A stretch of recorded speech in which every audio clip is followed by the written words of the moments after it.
और आइए अब बात करते हैं चर्चित लोकसभा सीट की।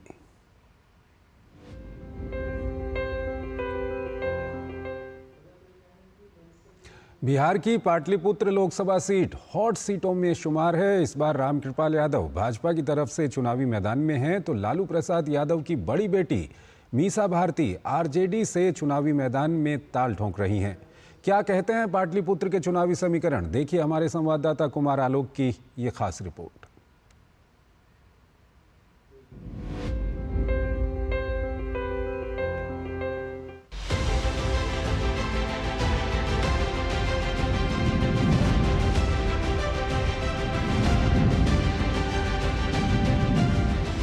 बिहार की पाटलिपुत्र लोकसभा सीट हॉट सीटों में शुमार है। पाटलिपुत्र लोकसभा सीट साल 2008 में परिसीमन के बाद अस्तित्व में आई। यहां पर 3 लोकसभा चुनाव हुए हैं और तीनों ही चुनाव में एनडीए के उम्मीदवार ही जीतते आए हैं।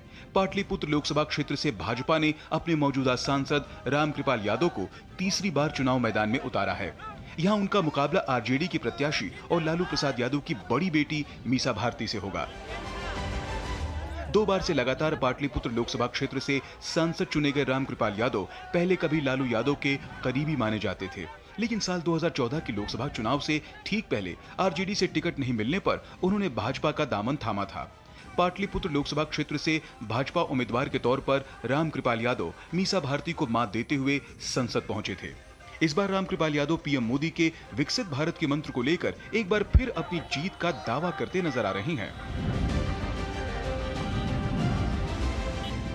लगातार 10 साल के दरमियान जो डबल इंजन की सरकार है, कोई ऐसा व्यक्ति नहीं है और कोई ऐसा परिवार नहीं है जहां विकास की किरण न गई हो।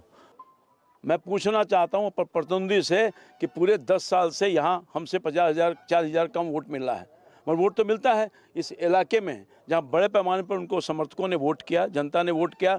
कभी उनके आँख को, दर्द को, आँख के पूछने एक विकास का काम बता दे, एक 10 साल में एक और एक कार्यकर्ता का नाम बता दें, आम जनता की बात छोड़िए, जिनके दुख और दर्द को बांटने का काम किया होगा। राजनीतिक मतभेदों के बीच मीसा भारती रामकृपाल यादव को अपना चाचा मानती हैं और रामकृपाल यादव भी मीसा को अपनी भतीजी बताते हैं। इस बार पाटलिपुत्र में मीसा भारती और उनके चाचा लगातार तीसरी बार चुनाव मैदान में हैं। एक तरफ जहां रामकृपाल लालू पर परिवारवाद का आरोप लगा रही हैं, तो मीसा इस विषय पर अपने प्रतिद्वंदी पर पलटवार करते नजर आ रही हैं। रामकृपाल जी या इस बिहार राज्य के सब लोग अच्छे से जानते हैं कि हम लोग जनता की सेवा करते आए हैं। आप यहाँ पूछ लीजिए, ये महिला हमारे 2 बार वहाँ रहे पाटलिपुत्र क्षेत्र में। एक जो मूलभूत सुविधा जो कहते हैं पीने की पानी की व्यवस्था नहीं है और जनता के बीच में। और सबसे बड़ी बात है कि भाजपा के यहाँ पे बताइए 40 लोकसभा सीटें हैं बिहार में और उसमें से 39 सीटें जिता के भेजती है। एक भी सांसद ना तो वो अपने चेहरे पे चुनाव लड़ता है, ना अपने काम के बल पे चुनाव लड़ता है। दोनों उम्मीदवारों द्वारा जीत के दावे के बीच स्थानीय जनता की बात करें तो उनकी अपनी समस्या है जिसका वो समाधान चाहते हैं। खास करके सबसे बड़ी युवाओं में, शिक्षा में, रोड, बच्चों को पढ़ाई की सुविधा, आवागमन की सुविधा, पूरे पाटलिपुत्रा संसदीय क्षेत्र में रामकृपाल जी ने बहुत बड़ा योगदान दिया 10 सालों में। सबसे बड़ा समस्या पाटलिपुत्रा में हम लोग आए हैं कि इतना जाम का समस्या है और हमारे जनप्रतिनिधि आज 10 साल से सिर्फ घूमने का काम किया।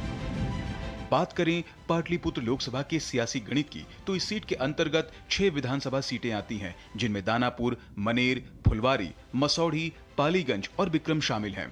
वहीं इस सीट से जुड़े लोकसभा इतिहास को देखें तो 2009 के आम चुनाव में जेडीयू के रंजन प्रसाद यादव यहां से सांसद चुने गए थे। वहीं इसके बाद 2014 और 2019 में भाजपा के रामकृपाल यादव ने जीत हासिल की थी।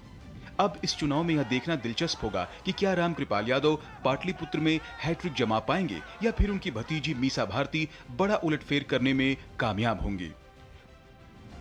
यहाँ चाचा और भतीजी की लड़ाई जबरदस्त है। एक तरफ चाचा यानी रामकृपाल यादव मतदाताओं से अपने 10 सालों में किए गए विकास कार्यों का हवाला देकर लोगों से वोट मांग रहे हैं, तो दूसरी ओर भतीजी यानी मीसा भारती चाचा के विकास कार्यों को सिरे से नकार रही है। अब 1 तारीख को परीक्षा होगा और 4 तारीख को परीक्षा फल किसके पक्ष में जाएगा, ये देखने वाली बात होगी। कैमरामैन ललित के साथ कुमार आलोक, डीडी न्यूज, पाटलिपुत्र।